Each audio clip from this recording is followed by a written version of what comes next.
Madam Chair, honourable delegates. Is it working?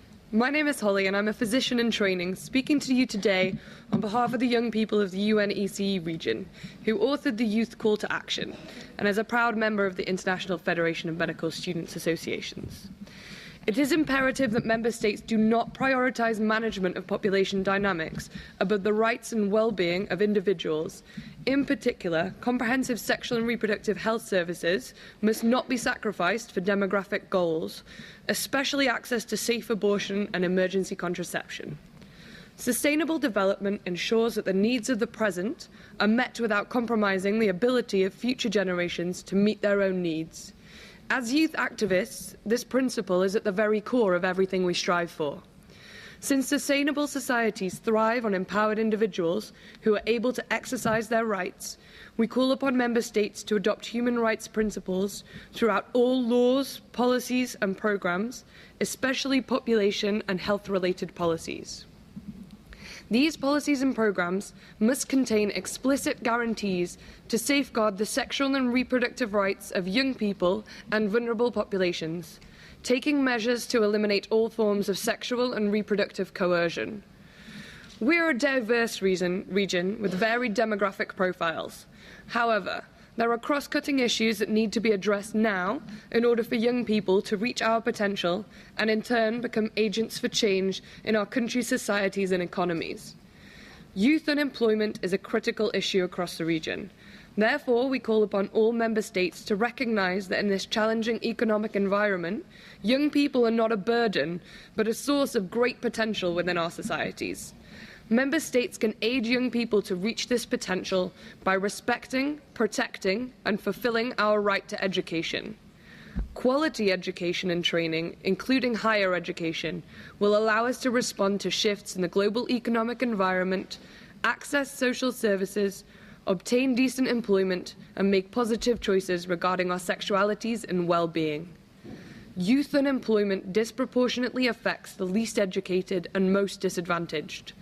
Therefore, we call upon Member States to eliminate all barriers to education, particularly those affecting young women and girls, by 1. Ensuring gender equitable norms across society, removing all financial barriers to education, addressing discriminatory practices such as early and forced marriage, recognising and fulfilling the sexual and reproductive rights of young people, including access to information, and ensuring participation of all marginalised groups.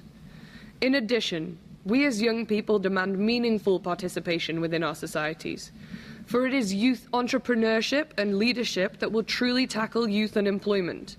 We are ready and prepared to take on these responsibilities, but barriers to our participation remain at all levels of society. We call upon Member States to create political environments that nurture the vitality of young leaders. Our region is facing huge changes in migration trends. These changes can be both beneficial and detrimental to states and individuals.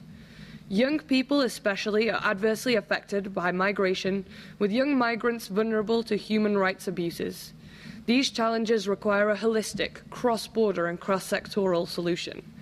Member States need to focus beyond their borders and short-term initiatives and ensure that all migration policies enshrine human rights at their core. All Member States within the region must realise the human rights of all young migrants, regardless of migration status. Particular attention must be paid to their right to the highest attainable standard of physical and mental health and their sexual and reproductive rights.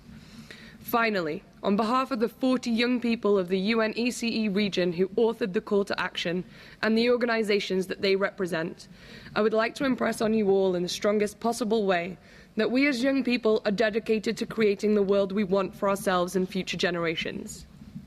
Whilst we can all appreciate the population-wide benefits of education and health services, we would like to emphasise that these are basic human rights and should not be thought of as a means to an end.